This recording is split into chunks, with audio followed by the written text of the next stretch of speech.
A former secretary to the government of the Federation, Bache Lawal, has said that the candidate of the Labour Party, Peter Obi, won the February 25th presidential election and not Bola Tinubu as declared by the Independent National Electoral Commission. Hey, I was even wondering that this Bache Lawal, where have you been all this while? Since more than 4 months, he has not been saying anything. Okay, maybe it was just like, let everybody be talking. By the time I want to say his own, maybe people will not listen to him.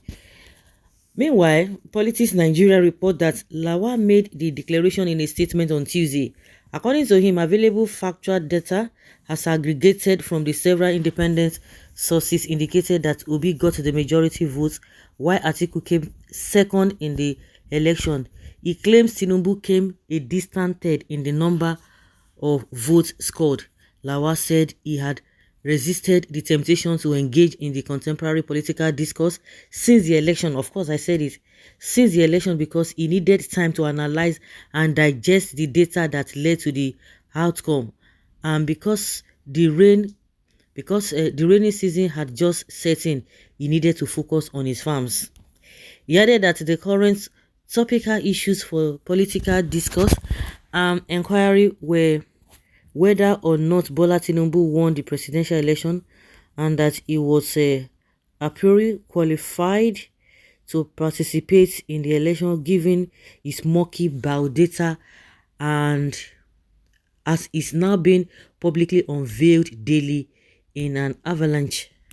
Lawal said his answer to the first inquiry was that regardless of whatever Inec or Appeal Court said or did, Bola did not win the election. According to him, right from the start of the campaign, Tinubu knew he would not win the election in a free and fair contest, so he decided to go by all means.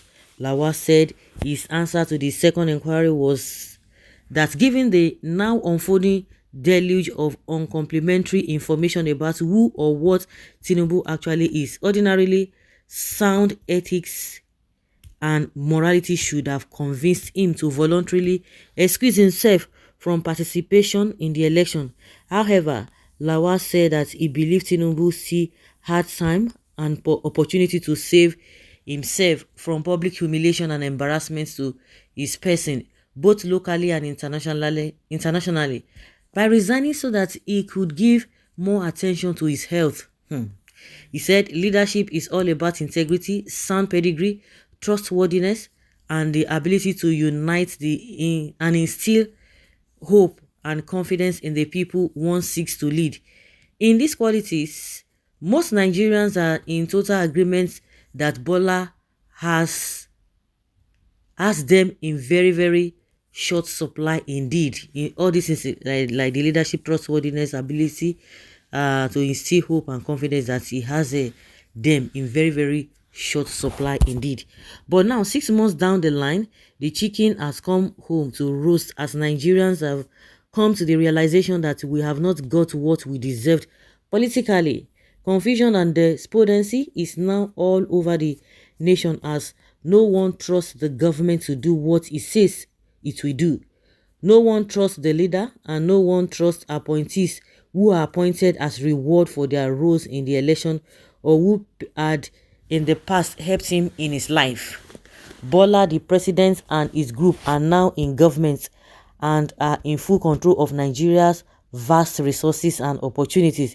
They are enjoying their offices while Nigerians languish in insecurity, poverty, and hopelessness. During the campaign, Bola mouthed some platitudes about competence, but we are so far yet to see it reflected in his political appointment. It seems more like he is rewarding people who supported him to get the presidency at all costs. This band of appointees that Bola is assembling into his government don't even care about Nigeria at all. Fuel prices will continue to gallop upwards until only they can afford it. Only if you can afford it.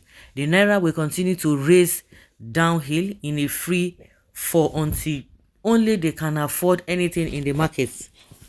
Insecurity will continue its escalation until every community in the nation is consumed by it. Just to mention a few of these appointees. Take insecurity, for example. What do you expect an accountant to do as a minister of defense? Can you imagine? An accountant. Was he not that one who was governor while Bello Toji at freely terrorized Zamfara state? What about a CBN governor with a CV, a one-time chairman of a little-known bank employing 300 people in less than 12 branches, clustered in the south and southeast regions? Is there any doubt left as to his lack of qualification and experience for the job than that his first policy statement was to remove foreign exchange restrictions for the importation of 43 agricultural and related products? Certainly, Nigerians are in for a short thrift. The people running the government do not even care a hoot about the Nigerian people. Their cronies are the petroleum industry players, while some are the banking system players. So, a free fall of the naira and unregulated upward movements of oil prices both work for more profits for them. By the way, has anyone noticed the intolerance for free speech and dictatorship that is creeping upon us? Has anyone noticed the actions of the National Broadcasting Commission of late? Okay. Oh. Well, do you know that of course everybody knows this man, Babache Lawal, and you know his own history as well. Why he was the SDF or what to Buhari then. But the reason why, and this man, this Babache Lawal, of course, so he's saying it the way it is because it's not with them. This man used to be very, very close friend of Tinubu. I remember then, even before Tinubu officially made the announcement that he wanted to contest, this man had already been going around. There's one guy too. I've forgotten his name. There's one popular politician too who was campaigning for Tinubu before Tinubu even made it public that he would run. But this Babacha Lawal with Tinubu, they were friends, good friends. What really separated them was this issue of a Muslim ticket. But one thing I know is that if like what he was clamoring for, that he told Tinubu even before now, because he said Tinubu had been nursing this idea of a Muslim ticket, and he told him that it's not going to work. That him as a Muslim, let him look for another now who is a Christian, that he refused. So that was the only reason why this man, cut off his friendship with Tinubu. The question that just came to mind when he started saying all these things was that if I didn't mean he was still with Tinubu, do you think he will be saying something like this? He will not say it. And that is the reason why you say that, see the likes of Keyamo, what is this, Ononuga, all of them, they can do anything just to defend Tinubu. Not that they don't know the truth. You see that this guy, of course, this one said don't even expose himself. FFK. In this issue of a saga now, if he talk anything, but because they never give him, he's not sure whether they're going to give him any appointments or not. But let's leave that. I'm just trying to, like I always like to be balanced.